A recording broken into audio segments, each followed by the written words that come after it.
स्वागत एक बार फिर से आपको। और आज चर्चा ये हो रही है कि उत्तर प्रदेश में राजनीतिक समीकरण किस तरीके से बन रहे हैं और उसका एक छोटा सा टेस्ट घोसी के उपचुनाव में होगा।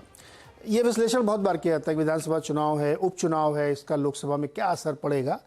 लेकिन एक जैसे ना कि जब आप 1 सीसी खून देते हैं अपने टेस्ट के लिए ब्लड का, तो उससे पूरी बॉडी के 75 टेस्ट हो जाते हैं।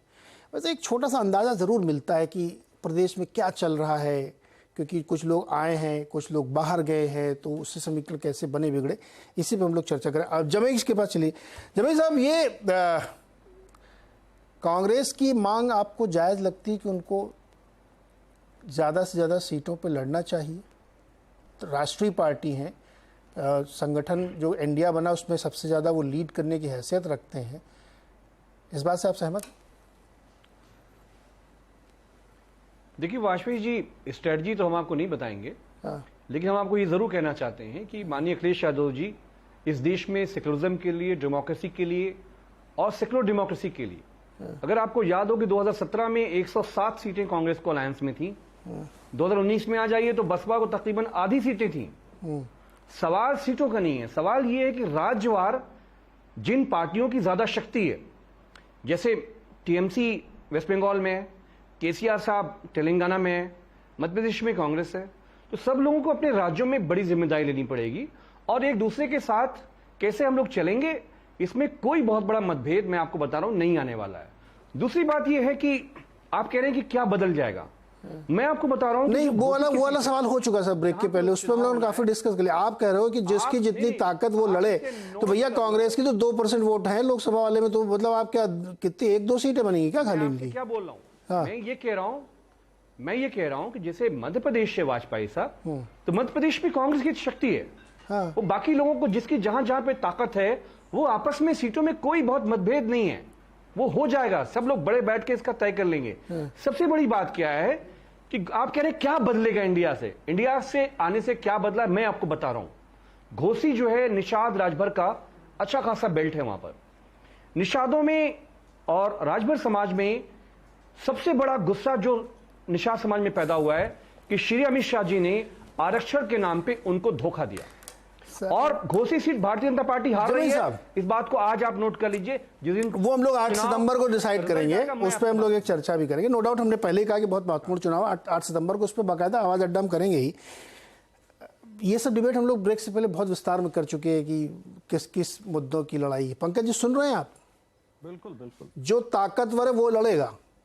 मैं इस बात को अंडरलाइन करके पूछ रहा हूं। मध्य प्रदेश में आपको बताने कि आप बहुत ताकतवर है, मध्य प्रदेश में आपकी क्या मदद कर पाएंगे? यूपी में तो आप एक ताकत है आजकल, ठीक है, कम है, तो इसका मतलब थोड़ी आप लड़ेंगे नहीं वहां पे। वाजपेयी जी देखिए, वाजपेयी जी महाराष्ट्र की बैठक से पहले लड़ाई करवाने वाला काम आप मत करिए। अच्छा, मैं एक जेन्युइन सवाल पूछूं तो लड़ाई है खदेड़ने के लिए? नीरज, अरे आप सुनिए तो ना, बीजेपी आरएसएस को उखाड़ फेंकने के लिए राज्यवार जो शक्तियां हैं वो उसका नेतृत्व करेंगी। लेकिन मैं त्याग नहीं करूंगा, में सब जानते हैं मैं त्याग नहीं कर सकता, सारा त्याग पंकज जी को करना है। पंकज जी त्याग करिए, बताइए, सुन रहे हैं आप? मतलब आप तो एकदम बच्चा समझते हैं कि ये जो आप बोल रहे हैं किसी को समझ में नहीं आ रहा है, बताइए पंकज जी। नीरज जी, आप वो तो बच्चा समझते हैं, पता नहीं, लेकिन आप जरूर समझ रहे हैं। नहीं, ऐसा बिल्कुल नहीं। मैं इसलिए कह रहा हूं, देखिए एक प्रोसेस होता है। भारतीय जनता पार्टी ने 1977 में जब उनको लगा कि सरकार कांग्रेस की हटानी है, तो उन्होंने अपनी पार्टी का विलोप कर दिया था। इस देश में जनसंघ नाम का एक दल था, पता है ना, विलोप कर दिया था। उसमें जनसंघ भी था, उसमें कांग्रेस ऑर्गेनाइजेशन भी था, बहुत सारे दल थे। तो इतिहास के मोड़ पे क्या होगा क्या नहीं होगा, एक प्रोसेस होता है। आज भारतीय जनता पार्टी की जो सरकार है वो इस देश में संवैधानिक गणतंत्र के लिए खतरा बन गई है, संघवाद के लिए खतरा बन गई है, संघीय ढांचे के लिए खतरा बन गई है। ये जो लोग भी स्वीकार रहे हैं और जो लोग ये मान रहे हैं, अब सोचिए ना कि अभी सरकार एक बिल ले आई है जिसमें कह रही है कि मुख्य न्यायाधीश जो है वो नहीं रहेंगे मुख्य चुनाव आयुक्त के चयन में। ये अहंकार है इस सरकार का। जितने भी इस तरह के संस्थाएं थी जो इस देश में एक चेक एंड बैलेंस का काम करती थी, उनको पूरी तरह से पंगु किया जा रहा है। तो ऐसे में लोकतंत्र रहेगा तभी पार्टियां रहेंगी। हमारी ओर से, अगर कांग्रेस की ओर से आप बात करें तो बाकायदा आदरणीय खड़गे जी कह चुके हैं कि कांग्रेस की ओर से प्रधानमंत्री पद का कोई दावा नहीं है। कोई हम प्रधानमंत्री पद पे दावा करने नहीं जा रहे हैं। और ये सारे लोग जो तय करेंगे, जो ये मीटिंग्स हो रही हैं, वो मीटिंग्स इसीलिए हो रही है, क्या वहां चाय पीने जा रहे हैं लोग महाराष्ट्र मुंबई में? वहां बैठेंगे, वहां ये सारी प्रोसेस जो आप हमसे यहां चाह रहे हैं या अमित जी से चाह रहे हैं, हम नहीं बता सकते। लेकिन हम इतना बता सकते हैं कि जो भी फैसला होगा उस फैसले पर कांग्रेस हो, समाजवादी पार्टी हो, आरएलडी हो, जो भी इंडिया के अंदर है, उनके कार्यकर्ता पूरी ताकत से, क्योंकि एक बड़ा खतरा सामने है। जब जैसे देश की आजादी की लड़ाई का जब प्रश्न था, तो समाजवादी पार्टी और इस सब पार्टी का कोई मतलब नहीं था, सिर्फ आरएसएस थी और उससे जुड़े लोग थे। श्यामा प्रसाद मुखर्जी जो अंग्रेजों के साथ बैठे और उनके बंगाल में मंत्री बने हुए थे, अंग्रेजों को बता रहे थे कि इस आंदोलन को कैसे कुचलो। बाकी तो पूरा देश एक साथ था, लड़ रहा था, जितनी भी राजनीतिक धाराएं थी। तो आरएसएस और भाजपा वाले जो अंग्रेजों के अस्तबल में उनके घोड़ों की मालिश करते थे, आज उन्हीं नीतियों को लेकर एक खतरा इस देश के सामने पैदा कर रहे हैं। तो सभी विचारधारा वाले लोग भारतीय जनता पार्टी और आरएसएस के इस खतरनाक मंसूबे के खिलाफ एकजुट होंगे और कोई सीट, कोई पद, कोई चीज इस तरह का मुद्दा नहीं बनने वाली है। और सब लोग बैठकर ये फैसला करेंगे कि सरकार को किसी भी तरीके से उखाड़ फेंकना। जी जफर इस्लाम से जवाब दीजिए, साथ में एक जवाब ये भी सवाल ये भी जोड़ लीजिएगा कि ये चुनौती आपके सामने भी होगी। आप भी बहुत दल इकट्ठा कर रहे हैं यूपी में, संकट आपके सामने भी आने वाला है। देखिए कितनी हताशा है इनकी बातों में। ऐसा लग रहा है कि सत्ता से दूर कर दिए गए हैं जनता द्वारा, तो अब जनता को भी गाली देने लगे। अभी कल सुरजेवाला ने जनता को गाली दिया, क्या कहा, जनता को राक्षस कहा, श्राप दिया।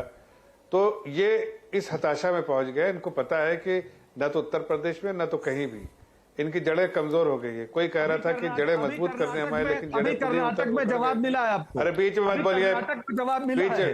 बीच में मत बोलिए, कर्नाटक में जवाब बीच में मत बोलिए। आपके समय में नहीं बोलता। अरे आपको एक एक करके पंकज जी अपनी बारी में प्लीज। आपके समय में नहीं, आप मुझे भी थोड़ा सिविलाइज डिबेट कीजिए। नहीं कर सकते तो आप बताइए। अगर नीरज जी कहते हैं तो मैं भी उसी तरह से करूंगा। पंकज जी प्लीज अरे कर्नाटक हो या कहीं भी हो, अपनी बारी में। जनता को मालूम है कर्नाटक और हिमाचल में क्या हुआ, आपको बताने की जरूरत नहीं है। अभी आपको मालूम है क्या है, बताने की जरूरत। अभी 40 सीटें में 40 सिमटे है ना।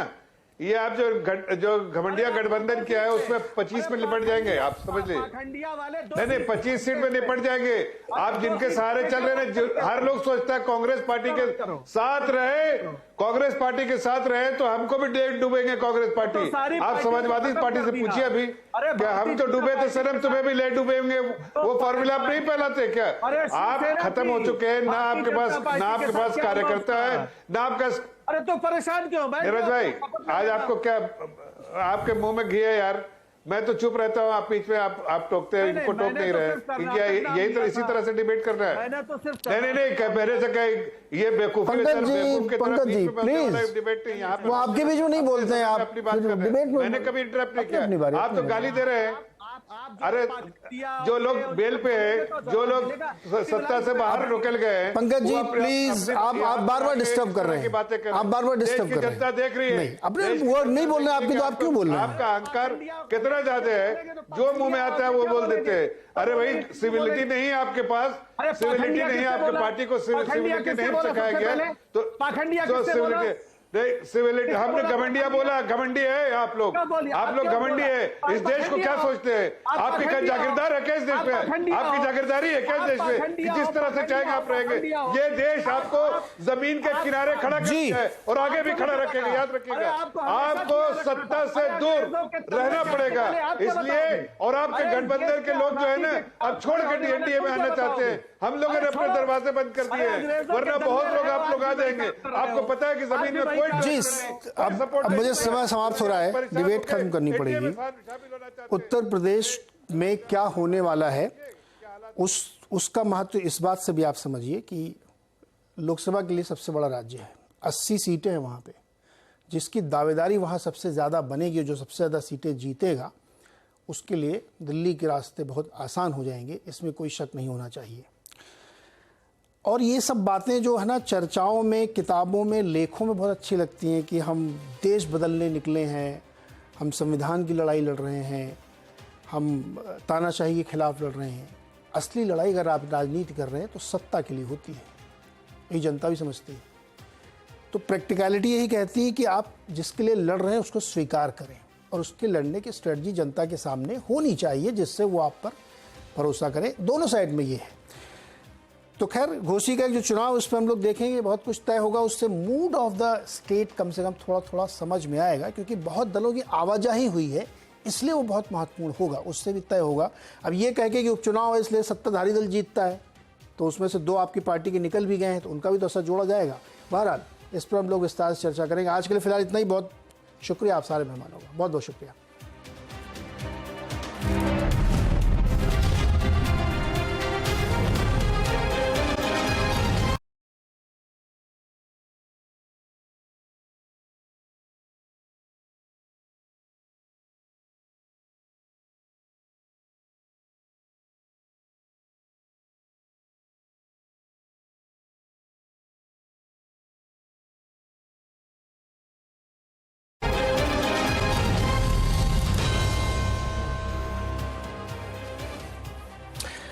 नमस्कार, स्वागत है आपका सीएनबीसी आवाज अड्डा में। मैं हूं नीरज। और उत्तर प्रदेश में चुनाव जो होंगे 2024 के, उससे पहले एक उपचुनाव है घोसी में।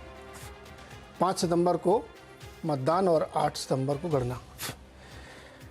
ये एक्चुअली बहुत बड़ा एक टेस्ट होगा एनडीए और इंडिया दोनों के लिए, कि चुनाव से ठीक पहले ये एक उपचुनाव है, क्योंकि इसमें जो प्रत्याशी लड़ रहे हैं वो भी बड़े दिलचस्प हैं। दारा सिंह चौहान बीजेपी के टिकट से, जो पिछली बार सपा के साथ थे, और दूसरे एक चौहान साहब वो भी हैं, वो समाजवादी पार्टी की तरफ से। इंटरेस्टिंग इसलिए है क्योंकि दोनों दलों के लिए या दोनों ग्रुप के लिए ये बहुत ही महत्वपूर्ण होगा। घोसी का चुनाव ये तय करेगा कि ज़मीन पर दरअसल क्या चल रहा है। हालांकि लोग बहुत विश्लेषण चर्चा करने लगते हैं कि उपचुनाव या विधानसभा के चुनावों को लोकसभा के चुनाव से कंपेयर न करें, लेकिन मुझे लगता है कि ये टेस्ट केस तो एक होगा, बहुत ही महत्वपूर्ण चुनाव होगा। क्योंकि जाति समीकरण, अब उसमें एक सुबासपा वाले ओम प्रकाश राजभर भी जुड़ गए हैं, तो वो भी उस जोर लगाएंगे पूरा। और ये दारा सिंह चौहान और ओम प्रकाश राजभर के लिए भी बहुत महत्वपूर्ण है कि एनडीए में उनकी क्या हैसियत होगी। ये इस उपचुनाव से भी तय होगा, क्योंकि आ तो गए हैं आप, साथ में क्या ला रहे हैं, डिलीवरेबल्स क्या हैं। दूसरी तरफ समाजवादी पार्टी के लिए कि उन्हीं का एक प्रत्याशी उधर चला गया, और जो इस समय समाजवादी पार्टी के चौहान साहब चुनाव लड़ रहे हैं, उनका टिकट काट के दारा सिंह चौहान को दिया गया था, तो वो भी एक बड़ी दिलचस्प लड़ाई है। तो उनके लिए भी उतना ही महत्वपूर्ण ये चुनाव होगा।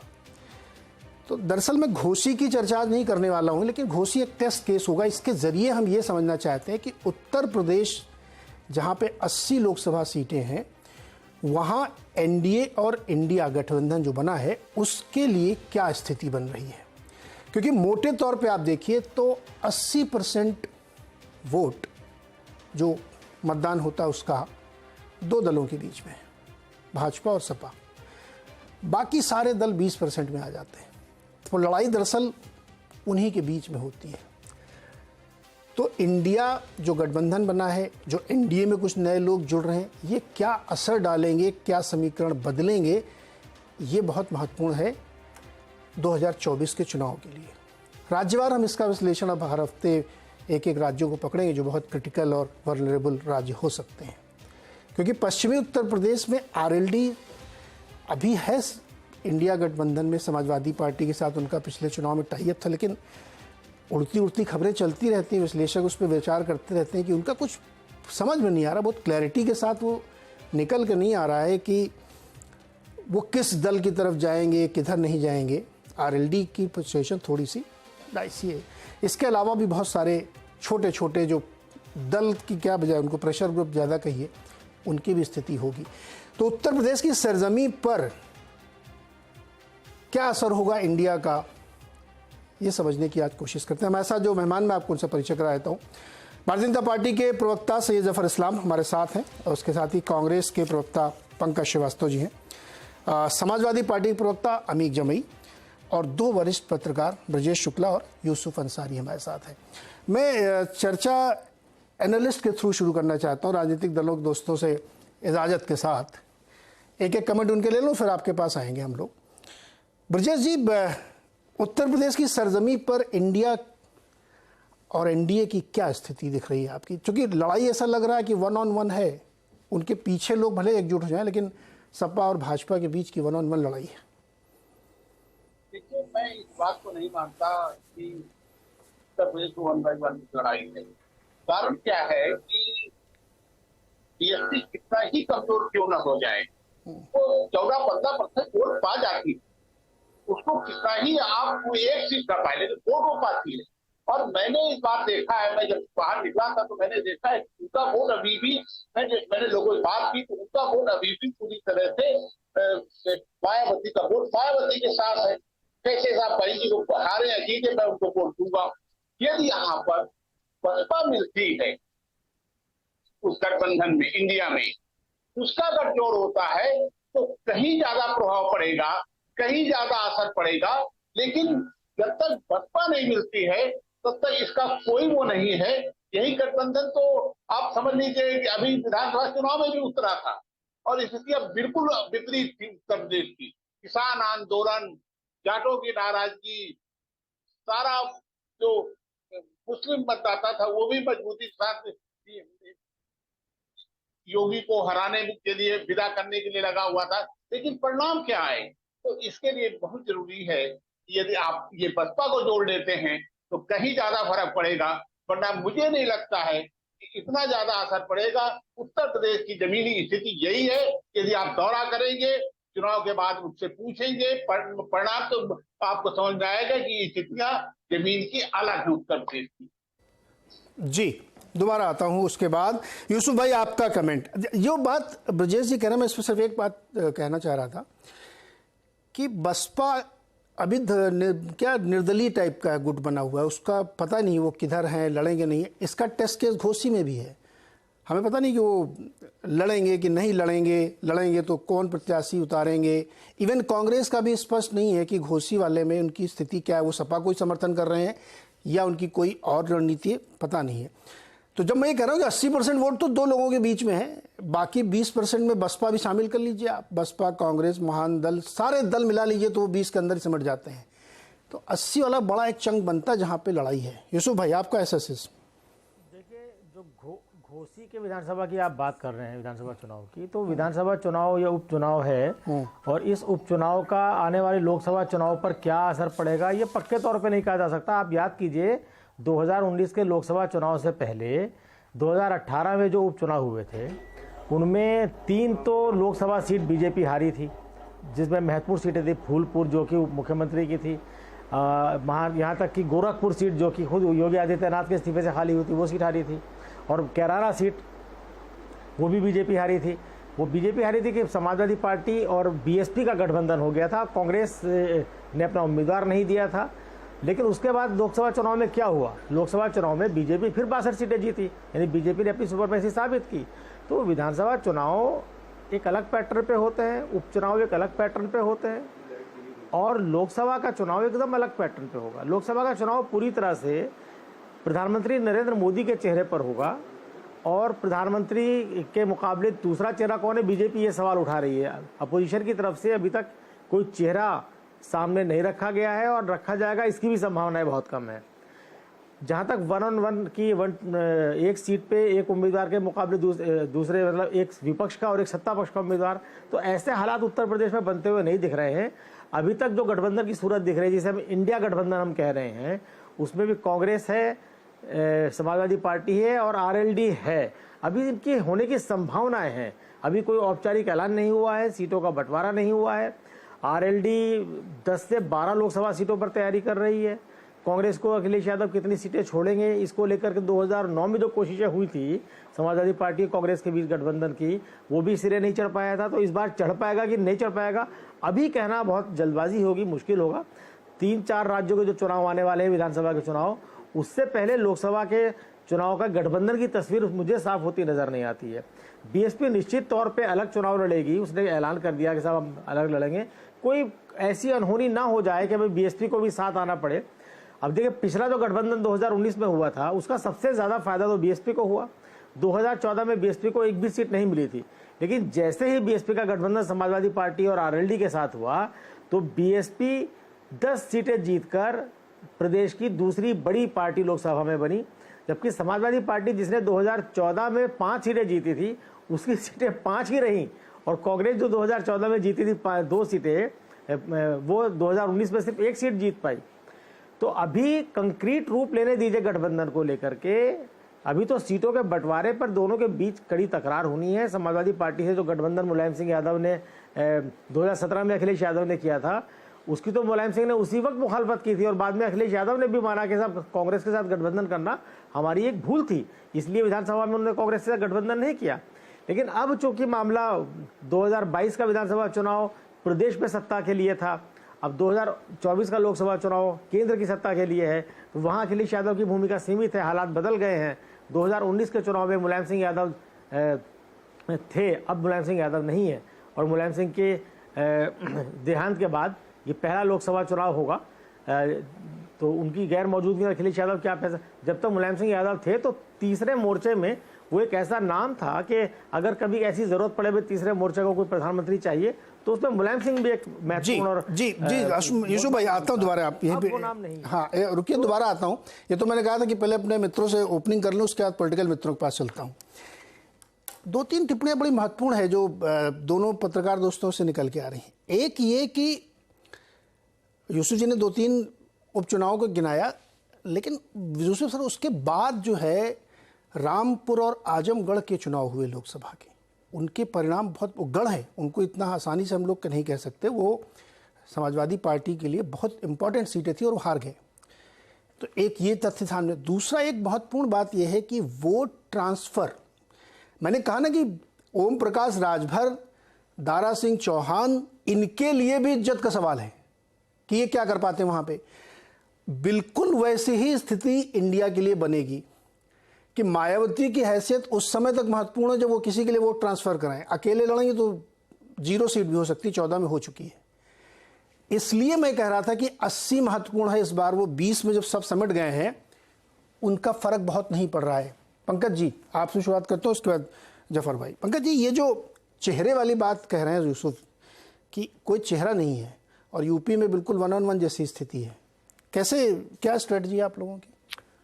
दरअसल जिन लोगों को संविधान पर, भारत के संसदीय गणतंत्र पर, संसदीय परंपरा पर कोई विश्वास नहीं होता है, वो लोग ये बात करते हैं। हमारे देश में ये है ही नहीं है कि आप किसी एक चेहरे पर वोट देते हैं। हमारे यहाँ प्रेसिडेंशियल फॉर्म ऑफ गवर्नमेंट तो नहीं है। इवन जब संसद में लोग होते हैं वो भी पार्टी के नहीं होते, वो संसद के सदस्य चुने जाते हैं, और जो संसद के सदस्य चुने जाते हैं वो सदन में अपना नेता चुनते हैं, और लोकसभा में जो सदन का नेता होता है वो प्रधानमंत्री होता है। तो ये कहना कि व्यक्तित्वों की टकराहट है, पहली बात तो सैद्धांतिक रूप से, संवैधानिक रूप से एक गलत बात है। और अगर आप नेतृत्व क्षमता की बात करेंगे तो देश में 10 सालों में प्रधानमंत्री मोदी ने जो कुछ किया है, और आज जिस देश की जो हालत है कि आप प्रति व्यक्ति आय में 127वें नंबर पर हैं, आप भूखमरी में 107वें नंबर पे हैं, आप डेमोक्रेसी इंडेक्स में 108वें नंबर पे हैं, आप फ्री प्रेस में 161वें नंबर पर हैं। आप एक तरफ कहते हैं कि हम साहब 5वीं और तीसरी सबसे बड़ी अर्थव्यवस्था बनने की ओर है, ठीक है, लेकिन उसका वॉल्यूम का और लोगों की जिंदगी में जो फर्क आया है वो देखना पड़ेगा। अगर 80 करोड़ लोगों को आप 5 किलो अनाज देते हैं, वो भी इसलिए देना पड़ रहा है कि पिछली सरकार राइट टू फूड का एक एक्ट बना गई है, तो फिर आपको ये बताना पड़ेगा कि लोगों की जिंदगी में क्या परिवर्तन आ रहा है, क्या रोजगार नौजवानों को मिल रहा है, क्या सरकारी पद जो खाली पड़े वो आप भर रहे हैं, क्या महंगाई नियंत्रण में है। महंगाई तो इस समय आप अभी जो लेटेस्ट आंकड़े आए हैं वो तो बहुत ही परेशान करने वाले।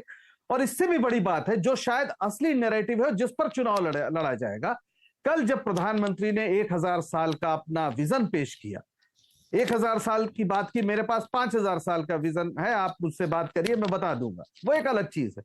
लेकिन कल ही मिंट में जो विवेक देबोरॉय हैं, जो आर्थिक सलाहकार परिषद है प्रधानमंत्री के, उनके वो चेयरमैन हैं, उनका लेख छपा है जिसमें वो कह रहे हैं कि अब इस संविधान की जरूरत नहीं है, अब संशोधनों से काम नहीं चलेगा, अब इस संविधान को बदल दीजिए आप, क्योंकि ये हमारा जो आर्थिक गोल है वगैरह वगैरह उसकी राह में बाधा बन रहा है।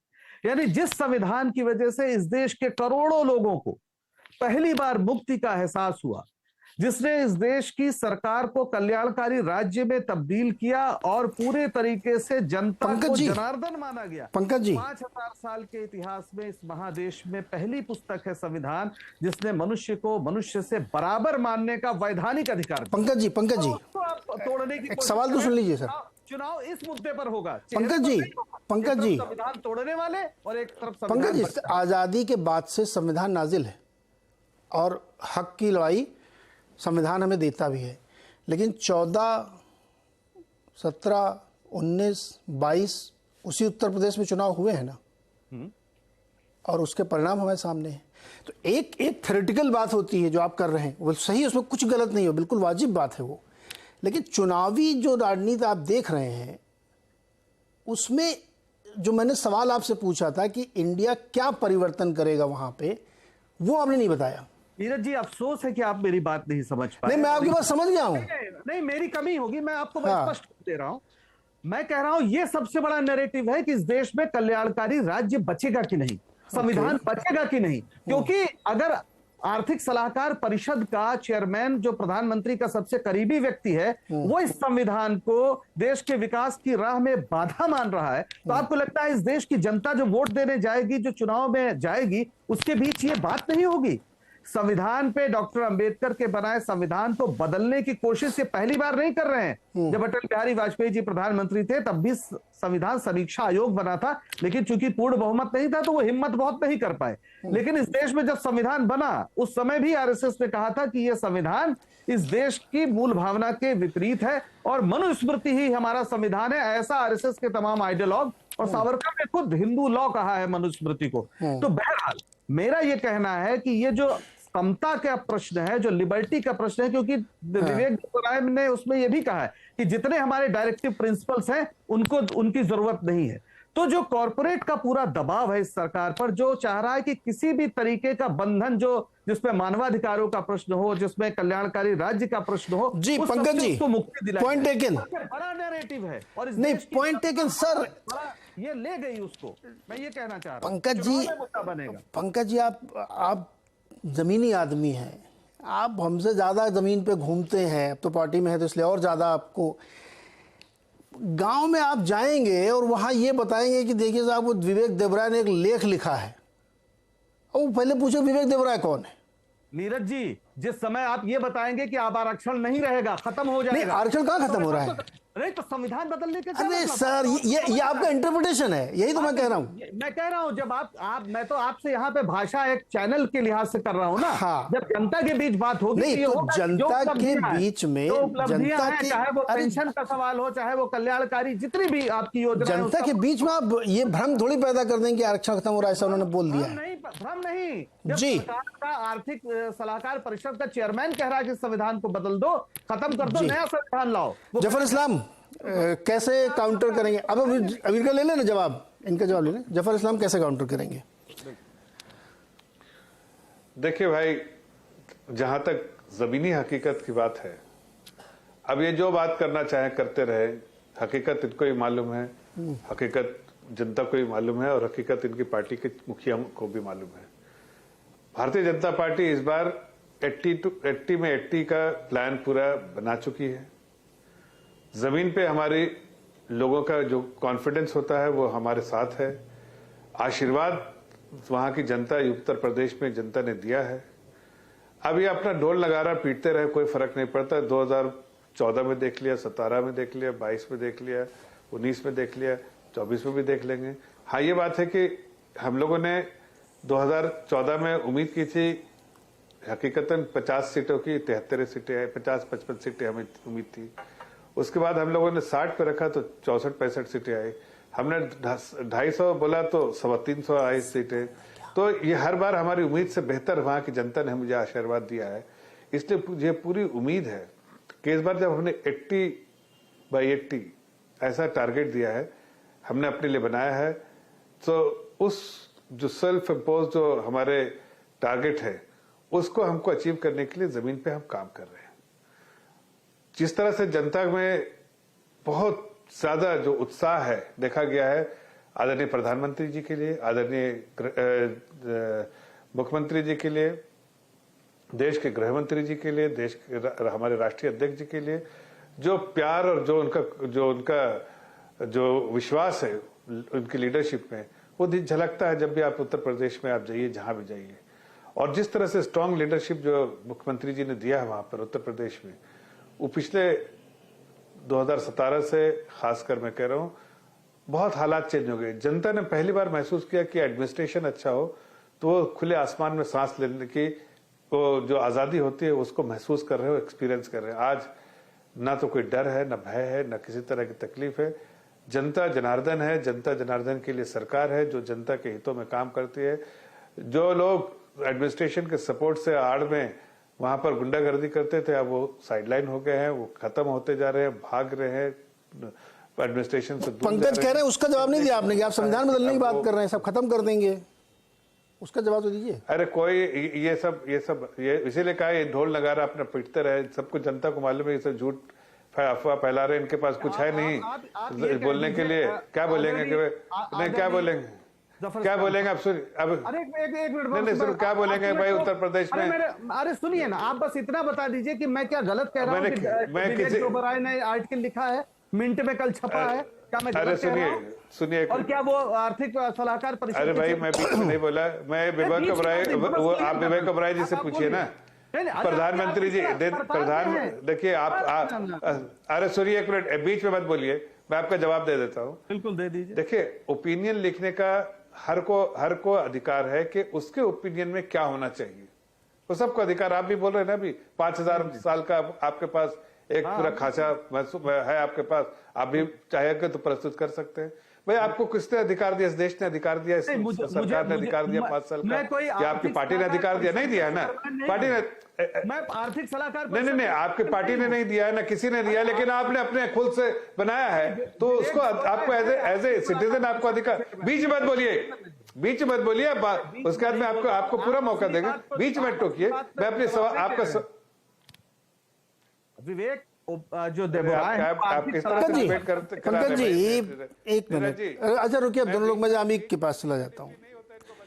अभी ज्यादा समय नहीं हुआ है, मैं वापस इस डिबेट को चलाता हूँ। जब आप भी रुकिए, 2022 में ही अभी विधानसभा के चुनाव हुए।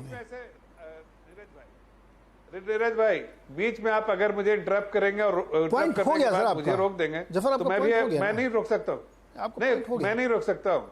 मेरी बात खत्म करने दी। इन्होंने क्या कहा, इनको कौन सा अधिकार दे दिया इनके पार्टी ने कि 5000 साल का जो है नहीं रुकिए, मॉडल पेश करो भाई। जफर एक मिनट रुकिए ना, सरकार को अधिकार है, सरकार किसी को अधिकार, सरकार आपको अधिकार दे तो बोलिए आप सरकार ने अधिकार। नहीं डिबेट रुको, दोनों लोग रुको, जमे को लेके आओ। मैं डिबेट को ये लेके आ रहा हूं,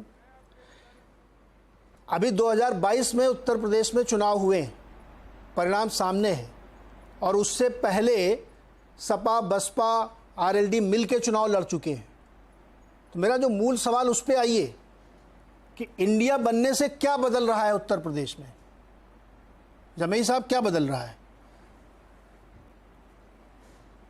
देखिए वाजपेयी साहब, 2022 का जो चुनाव जब लड़ा गया, हाँ, सभी जानते हैं कि एक तरफ प्राइम मिनिस्टर, गृह मंत्री श्री अमित शाह जी, पूरा केंद्र का कुनबा, पूरा संघ परिवार, पूरा ऑर्केस्ट्रा और पूरा उत्तर प्रदेश का बीजेपी का संगठन, और योगी आदित्यनाथ जी की विघटनकारी उत्तर प्रदेश की राजनीति।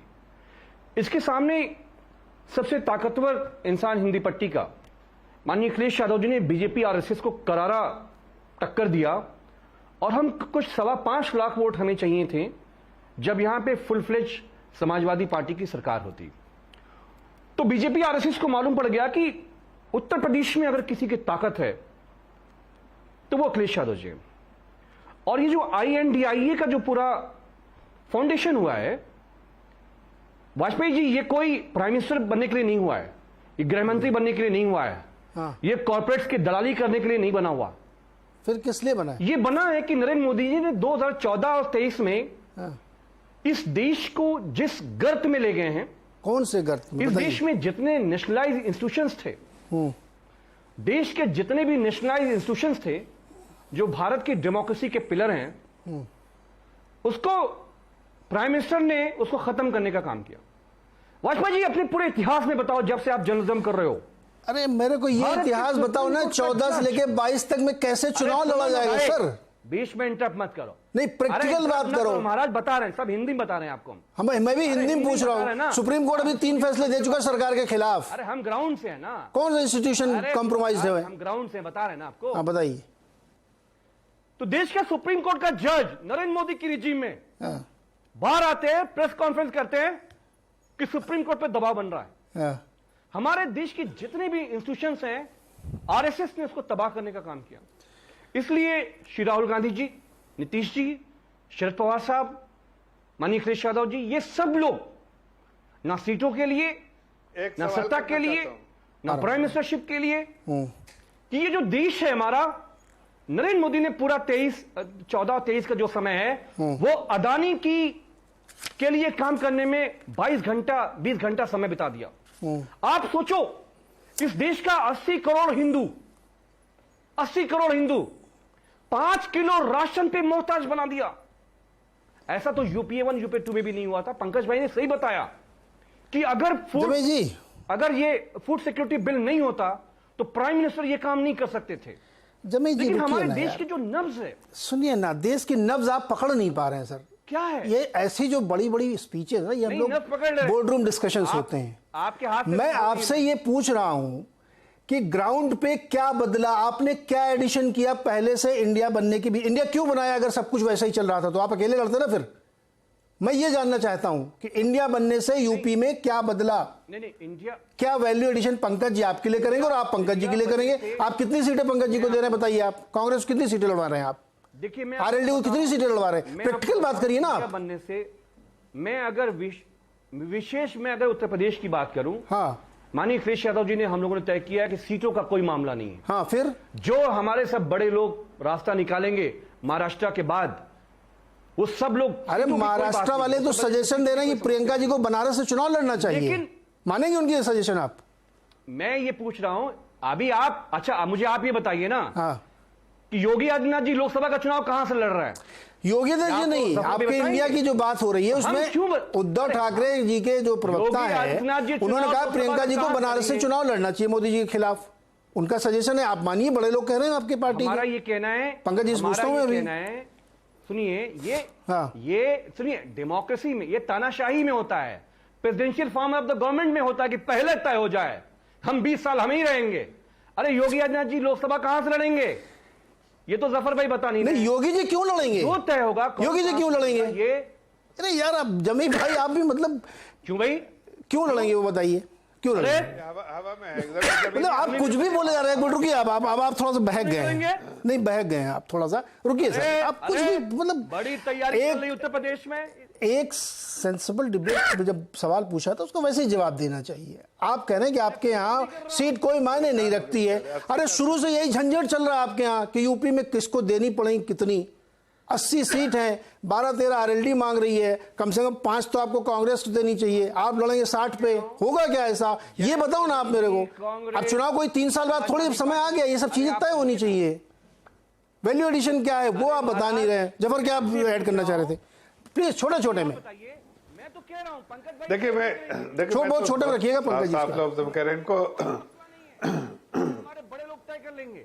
बड़े, मैं तो अभी फिर मैं सीरियसली पूछ रहा हूँ। बड़े का सजेशन था, अभी पंकज जी से पूछता हूँ, बड़े का सजेशन मानना है? मैं छोटी से बात कर रहा हूँ। देखिए अभी तो नीरज भाई देखिए, ये आइन जो भी इनका घमंडिया गठबंधन जो है वो क्या इलेक्शन तक रह पाएगा? नहीं रह पाएगा। देखिए मैं आगे की आपको जो होने वाली चीजें हैं कुछ वो बता रहा हूं, सुन लीजिए आप भाई। सपा के और कांग्रेस के प्रवक्ता भी सुन ले। ये जो घमंडिया गठबंधन है वो अपने आप ही टूटेगा, बिखर जाएगा, थोड़े दिन की बात है। और आज ही देखिए कितना हलचल था, कितनी सारी बातें, पूरा चैनल ही इसी हिसाब से चल रहा था कि कौन किसके साथ। हमने नहीं कहा कुछ, किसने कहा? कांग्रेस के प्रवक्ता से पूछे कि भाई जो वहां के पहले के मुख्यमंत्री 17वें मुख्यमंत्री जो महाराष्ट्र के, उन्होंने क्या कहा, किसके बारे में कहा? और उन्होंने साफ लफ्जों में कहा कि भाई ये हमारी कांग्रेस भी टूट जाएगी। अब कांग्रेस टूटने वाली है, ये सब उनको छोड़ के जी जफर जी रुकिए, लोगों का जफर जी कॉन्फिडेंस नहीं रुकिए, लीडरशिप पे। पंकज जी तो अभी इनसे पूछे भाई कि इनका क्या point taken sir, point taken. हाँ पॉइंट आप नहीं प्लीज, एक तो घमंडिया मत बोलिए सर, ये मतलब अच्छा नहीं लगता अपने को। जफर पंकज जी बहुत सीरियस नोट पे देखिए, मैं इंडिया का सवाल क्यों लेके आ रहा हूँ, आपको ये नहीं लगना चाहिए कि हम घेर रहे हैं इंडिया को। महाराष्ट्र में क्या चल रहा है आपसे छिपा है क्या? आज भी वहाँ पे दुनिया भर की खबरें चल रही थी कि कौन मंत्री बन जाएगा, कौन कहाँ चला जाएगा, पता नहीं है अभी क्या हो रहा है, कुछ भी नहीं पता। वो मीटिंग, प्रेस कॉन्फ्रेंस और डेट सब चल रही है, और उस वाली मीटिंग से पहले मीटिंग की बात चल रही है। दिल्ली में भी एक मीटिंग चली, उसमें से आपके ही एक नेता निकल के कुछ उन्होंने बयान दे दिया, दिल्ली की 7 सीट हम लड़ेंगे, फिर बाद में खंडन आ गया। मैं ये नहीं कह रहा हूँ कि क्या हो रहा आप बताओगे, लेकिन ये जेन्युइन प्रॉब्लम है जिनको आपको एड्रेस करना है। और उद्धव ठाकरे जी के प्रवक्ता सजेशन दे रहे हैं कि प्रियंका जी बनारस से चुनाव लड़ें। अब जमे जी कह रहे बड़े लोग तय करेंगे, तो ये क्या सीरियस प्रस्ताव था कि ये चुटकुला था उद्धव ठाकरे की ओर से? नीरज जी, चूंकि आपने गंभीर विमर्श की बात की है, तो मैं ये पाखंडिया जो गठबंधन है, जिसमें कि जैसे ही इंडिया बना वो उन्होंने पहली बार उन्हें याद आई कि एनडीए भी इस देश में कुछ है, बैठ के बुलाई। और अभी इसी समय जब हम बात कर रहे हैं तो इनके नॉर्थ ईस्ट के कई इनके जो पार्टी थी वो छोड़ दिया, उन्होंने छोड़ दिया एनडीए को। तो ये सब बातों का कोई मतलब नहीं है। जब देश में चुनावी परिदृश्य बनता है, हमारे साथ 2 वरिष्ठ पत्रकार यहाँ बैठे हैं, वो अच्छी तरह जानते हैं कि ये सब होता रहता है। तमाम सुझाव आएंगे, तमाम लोग अपनी लोकेशंस बदलेंगे, ये भी होगा। असली चीज है मूल बात क्या है, और उस मूल बात पे जिस तरीके से एक चालुकानुवर्तित जो आरएसएस का पूरा सिद्धांत रहा है, उस तरह से इस देश को बनाने की जो कोशिश हो रही है, जिसपे संविधान को बदलना है, जिसमें आजादी की पूरी हमारी जो लिगेसी है उसको खत्म करना है, आजादी के नायकों को बदनाम करना है, उन पर अनर्गल आरोप लगाने हैं, इस देश में राष्ट्रीय अखंडता के लिए जिन लोगों ने जान दी है, बच के निकल गए आप हमारे सवाल से। आजादी पंकज जी आप बच के निकल गए मेरे सवाल से। नहीं निकल रहे, बच के निकल रहे, बस एकदम सीधा सीधा पूछा था मैंने। आपने सीधा सवाल पूछा तो मैं सीधा। शरद पवार जी आपकी लड़ेंगे, जफर जी एक मिनट, लड़ेंगे, जफर जी जवाब दे रहा हूं। हाँ सुन लीजिए, बिल्कुल प्रियंका वाराणसी से कौन लड़ेगा? उद्धव ठाकरे लड़ेंगे, प्रियंका जी लड़ेंगे?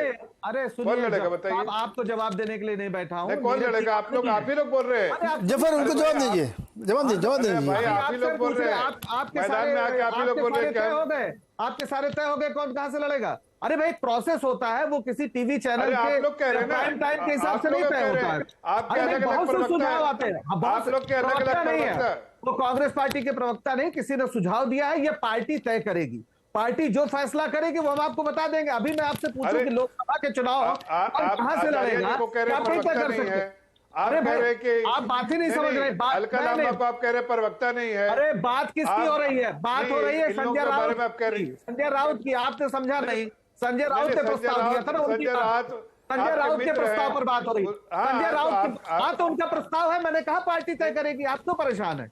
ये हमारे अपना मामला है। पार्टियां देखिए, किसी आज कह रहे आइए भाई मैदान में आइए, कोई पार्टी मैदान में आएंगे। आपको क्या लगता है आप भागे भागे घूम रहे हैं? हमको है मैदान में, आप भागे भागे घूम रहे हैं। सारा पूरे देश में कोई भी पार्टी अभी नहीं बता सकती कि उसके सारे लोग कहां चुनाव लड़ेंगे। अच्छा रुकिए पंकज जी, प्रोसेस होता है, बताएंगे। पंकज जी पवार साहब है इंडिया में कि नहीं है? मैं एकदम एक लाइन में दीजिएगा, है ना? पक्का है, क्यों नहीं है? अरे कंफ्यूजन क्यों फैला देते हैं बीच में? कंफ्यूजन तो बहुत लोग फैलाते हैं, फैलाने दीजिए। वो बाकायदा है इंडिया में, इसमें क्या कंफ्यूजन है? वो कह चुके हैं कि हम जो है वो किसी भी कीमत पे भारतीय जनता और केजरीवाल जी हैं कि नहीं है?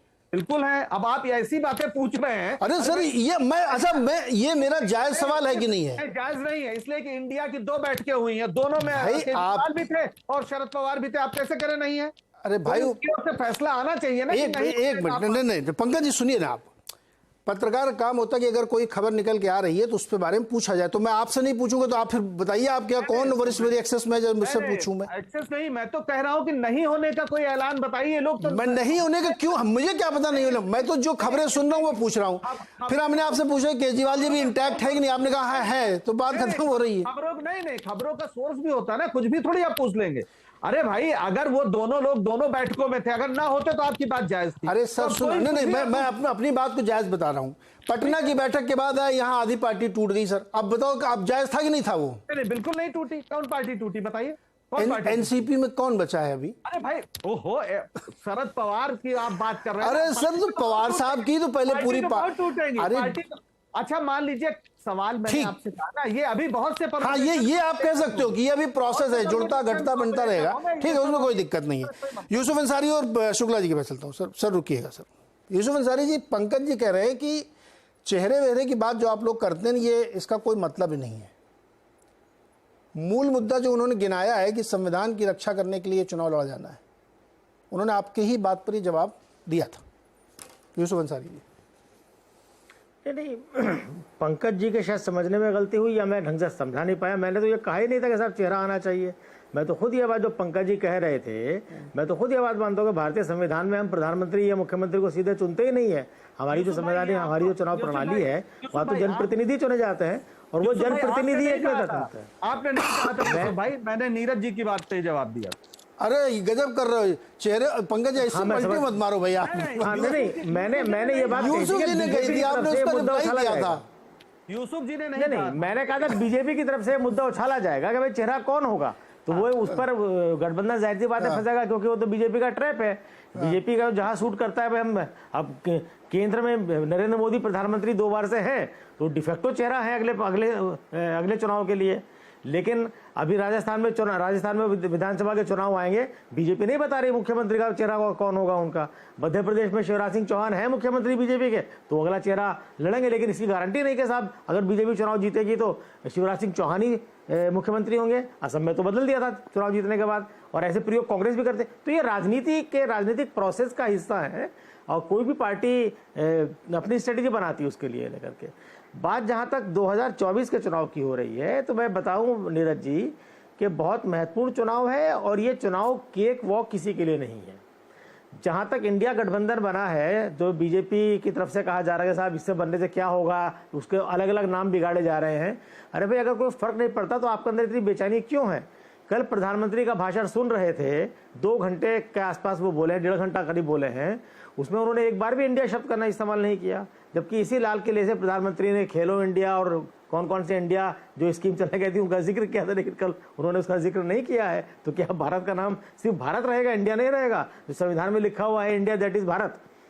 तो ये अगर कुछ फर्क नहीं पड़ता है नाम बदलने से, तो इतनी बेचैनी क्यों है? क्यों उसको उसके बारे में घमंडिया और ये दुनिया भर की बातें कही जा रही है? नहीं समझ पा रहे हैं यूसुफ जी। मैंने ये पूछा था कि इस इंडिया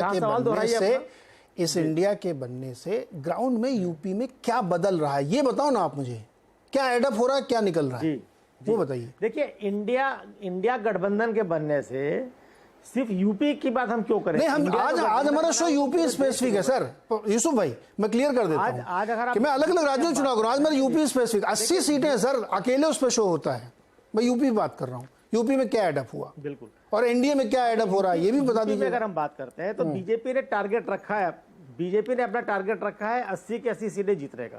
ठीक, तो बीजेपी तो अपने टारगेट को हासिल करने के लिए काम कर रही है। और आज ही मेरी किसी बीजेपी के नेता से बात हो रही थी, उनका कहना है कि साहब अगर हालात बिल्कुल ऐसे रहे जैसे आज हैं और ये गठबंधन बन भी जाए तो हम 80 की 80 सीटें जीतेंगे। ये खैर उनका दावा है, उनकी अपनी कैलकुलेशन होगी, अपना होगा। लेकिन मुझे ये लगता है कि लोकसभा चुनाव में ओवरऑल जिस तरह से आम जनता से जुड़े मुद्दे आम जनता को धीरे धीरे आंदोलित कर रहे हैं, उनका असर आम लोगों की जिंदगी पर पड़ रहा है, वो आदमी उस लिहाज से सोच रहा है। 7 महीने बाद क्या होगा जब चुनाव होंगे, वो आज नहीं कहा जा सकता है, क्योंकि उसके इस बीच बहुत सारी घटनाएं हो सकती हैं जी। इस बार शुक्ला जी, लेकिन इंडिया गठबंधन बनने से एक चीज हुई है, वो ये चीज हुई है कि कांग्रेस के बारे में और राहुल गांधी के बारे में जो भारत जोड़ो यात्रा से पहले राय थी, वो राय लोगों के अंदर बदली है। राहुल गांधी ने देश का भ्रमण करके अपने आप को बदला है, देश ने राहुल गांधी को समझने की कोशिश की है। कांग्रेस के अंदर एक हौसला दिखता है। उत्तर प्रदेश में कांग्रेस जो है पुनर्जीवित होने की कोशिश कर रही है। और अगर कांग्रेस को इस वक्त समाजवादी पार्टी और आरएलडी का साथ मिलता है तो पश्चिम उत्तर प्रदेश से लेकर लखनऊ तक और साथ मिलता है, तो मतलब क्या आपको शंका है क्या? आरएलडी में आपको शंका है क्या? किसको? आपको? आप कह रहे हैं उनका साथ मिलता है तो? अभी देखिए, जब तक गठबंधन राजनीति में तो बहुत कुछ संभव होता है। 77 को याद कीजिए आप, जॉर्ज फर्नांडिस एक दिन पहले मोरारजी देसाई सरकार को बचा के समर्थन में भाषण कर रहे थे, और अगले दिन उन्होंने चरण सिंह के साथ। विजय शुक्ला जी, मैं ये जो मेरे सवाल को सारे राजनीतिक दल ये सब लोग डॉज कर रहे हैं, बहुत स्पष्ट सा सवाल है कि यूपी में अभी यूसुफ जी ने कहा कि वहाँ की जनता जो फील कर रही होगी, जनता जनार्दन वही वोट करेगी। तो वहाँ जो राजनीतिक गठजोड़ इधर उधर छिटका छिटकी चल रही है कि सपा वाले निकल के फैजल भाग गए, जैन जी का भी कुछ पता ही नहीं चल रहा है कि उनका मूड क्या है। क्या बसपा की मायावती जी को नहीं दिख रहा है कि देश का मूड बदल रहा है? खाली हमको आपको ही दिख रहा है, उनको ही दिख रहा होगा, उनके भी तो राजनीतिक अस्तित्व का संकट है।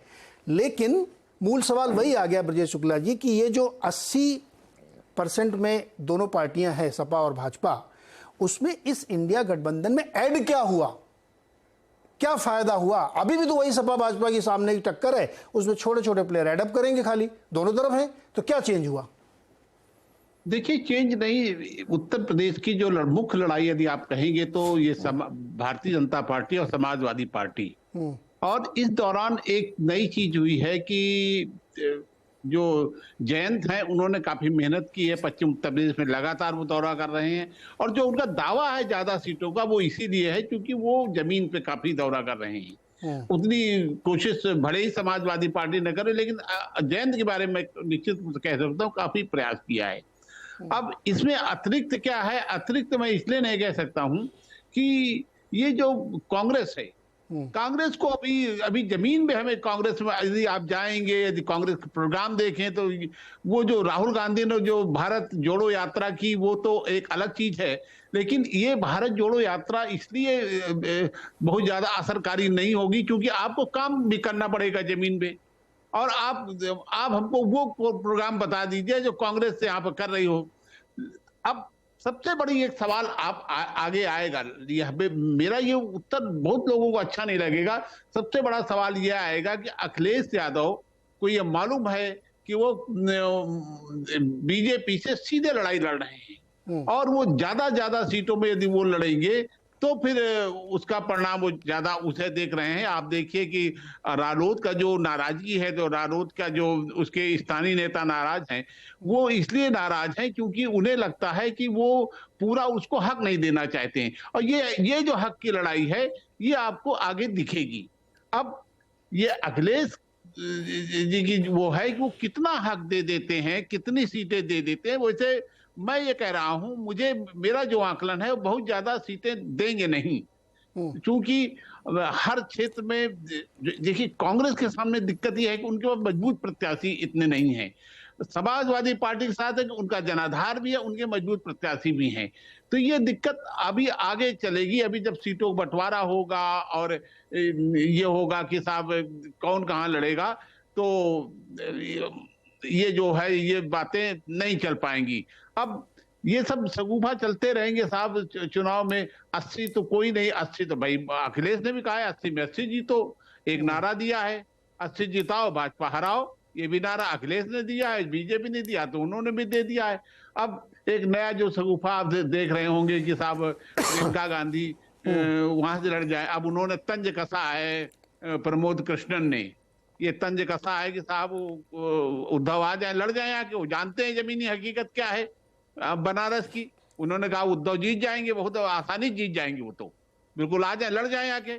तो ये तंज वाली जो राजनीति अभी चलती रहेगी, मुझे लगता है कि तीसरा जो वो होगा धड़ा होगा वो बसपा होगा, और बसपा से गठजोड़ इसलिए भी संभव मुझे नहीं दिखता कि पिछली बार अखिलेश यादव ने काफी जिसे कहते हैं, मैं राजनीति में उन्होंने कहा भी था त्याग करूंगा, और आधी सीटें दी थी। वो सीटें दे दी थी जहां पर जबरदस्त जनाधार था सपा का, विशेष रूप से पश्चिम उत्तर प्रदेश में मुस्लिम बहुल सीटें, जो सहारनपुर, अमरोहा। जी ब्रजेश जी, क्या जैसे पिछला वाला चुनाव था उसमें आरएलडी सपा बसपा तीनों मिलकर लड़े थे और परिणाम लोगों के सामने है। क्या मैं ब्रेक लेना, मुझे ब्रेक के बाद लौट के, क्या ये डर भी हो सकता है क्या समाजवादी पार्टी के अंदर कि अगर मान लीजिए उन्होंने कांग्रेस को ज़्यादा सीटें दी जो वो मांगेंगे और उनको मांगना भी चाहिए, तो अपना तो इधर ट्रांसफ़र हो जाएगा मान लीजिए, बट कांग्रेस के पास बहुत बड़ा बेस नहीं तो उनको कोई फायदा नहीं होगा। ये गणित तो चलेगी। अब पंकज जी भी ब्रेक के बाद आता हूँ, ये सवाल आपसे भी होगा। अब ये सब थ्योरी हो गई सर, भी प्रैक्टिकल आई ना, सीट वीट कैसे बटेगी, कौन कहाँ से असली खेल तो यहीं पे है ना। इसी के बाद आप लोग तय करते हैं कि कौन कितना जीतेगा। अब ये सब हवा वाली बातें तो कर ली हम लोगों ने, काफ़ी डिस्कशन हो गया। रियल पिक्चर ये है कि पिछले 2019 में 3 मिलके लड़े थे। इस बार भी अब 2 ही बचे रहेंगे, 3 बनेंगे मुझे नहीं पता, लेकिन क्या किसको कौन शेयर दे सकता है, कौन कितना कंट्रीब्यूट करेगा और सेक्रीफाइस कौन करने के लिए तैयार है, असली खेल यहाँ पे होगा, इसी से तय होगा। ब्रेक के बाद लौट के आता है।